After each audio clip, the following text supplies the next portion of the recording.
did you think of the last episode of The Sopranos? I had mixed feelings about it.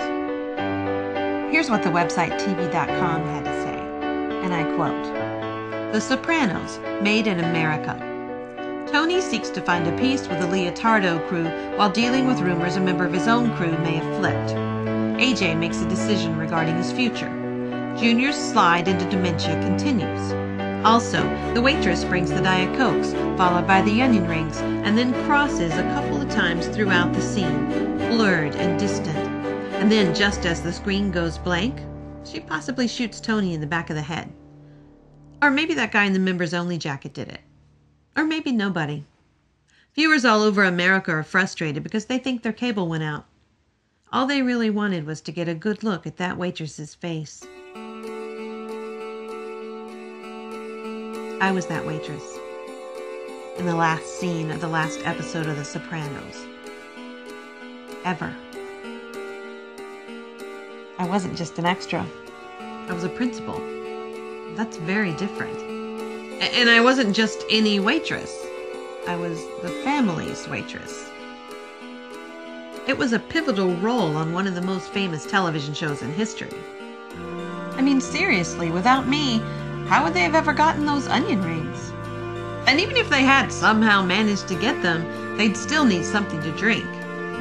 AJ especially had showed very poor self-control throughout the entire last season and would most likely have eaten too many onion rings too fast and possibly choked. And who do you think would have saved him? Tony? Carmela? They hadn't been looking at that How to Save a Choking Victim poster every day at work at their crappy diner job like my character, waitress in diner. So you can imagine my surprise and disappointment when, scouring the morning papers the next day, there was no mention of me at all. It's a Cinderella story. It's the American dream. It's 42nd Street, wrapped in Rocky, wrapped in every story about when somebody really wants to do something and then they finally get to do it. And then they go to do the shoot and they get their own little room in a trailer and they get their hair and their makeup done and then they go to the set and rehearsal starts and then the director, David Chase, yells, "Cut!" And then the actress, me, says, "When do I say my line?" And James Gandolfini says, "What? You got a line?" And I'm playing myself now, not the waitress. I say, "Yes, I have a line. I had a line at the audition. I have a line. Can I get you anything else?" That was my line. That was my line at the audition. "Can I get you anything else?" "Oh," says David Chase, who I didn't actually get to meet, even though the nice assistant director took me over to introduce me to him, but he wouldn't turn around. That's okay. Let's see. Why don't you say something like, "You ready to order? Try that." No, that didn't make any sense. How about, "Is everything all right? Try that." You know what? You don't need to say anything. Just bring the Diet Cokes and the onion rings. Okay. That's okay. Oh well. They're still touching up my hair and my makeup like every 5 seconds. And that doesn't happen on a regular waitress job. And I should know.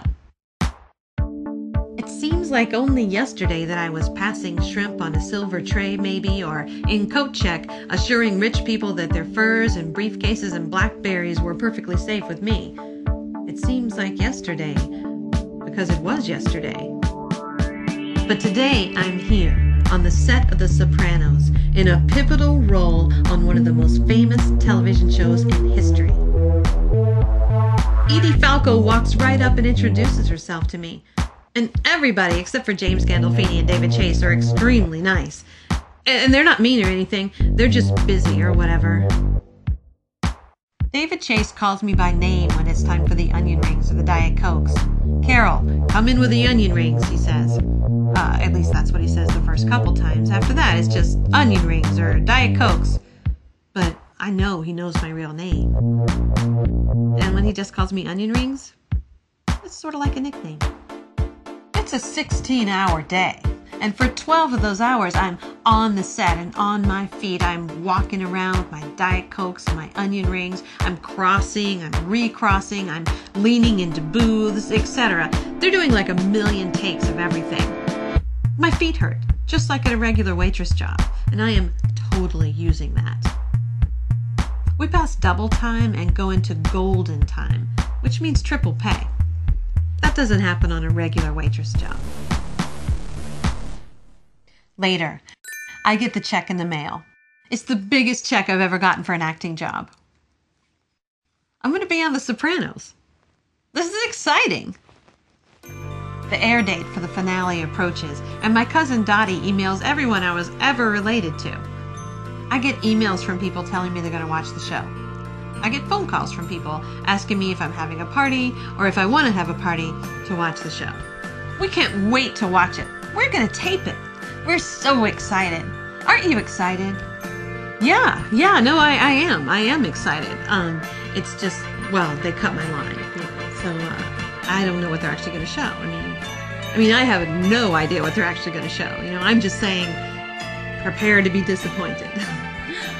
No, they say, we will not prepare to be disappointed.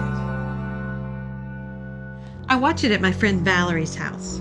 We have dinner, we have wine, the show comes on. I'm watching everything very intently, but I'm having a hard time following the story. That cat sure is getting a lot of camera time, I say. Too bad I'm not in a scene with that cat. Things happen, people say things, people go in and out of doors.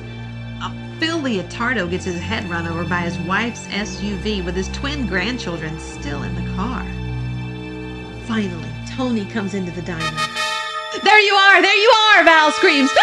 It went by so fast, I missed it. Apparently, I'm in the back right corner of the establishing long shot of the diner. Okay. Tony sits down, the music starts. Carmela comes in, they talk. AJ comes in, they talk. And now I'm coming in with the Diet Cokes, and all I can see is my back. More talking. And now I'm coming in with the onion rings, and all I can see is my back. More talking. And now there I am, crossing with the man in the members only jacket, and I'm really blurry, and you can barely see me. Meadow has trouble parallel parking. She finally parks the car. She comes into the diner, cuts Tony. Blackout. What? And I realized that was it. That was the extent to which I would be seen on this particular episode of The Sopranos. No matter how many times I watched it, they would never show any more of me than that. Oh well. What are you gonna do?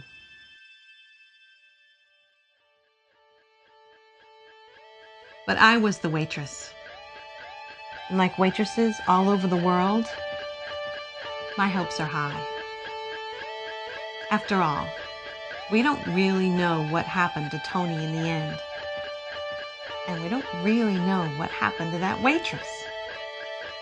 Sure, maybe that guy in the members only jacket did shoot Tony. Or maybe I did. And I'll be back when they make the movie, running the crime family with my new partner, Polly Walnuts. They'll call me Carol Hazelnuts. In my first big scene, I'll shoot some guy in the head, and looking down at him, I'll say, "Can I get you anything else?"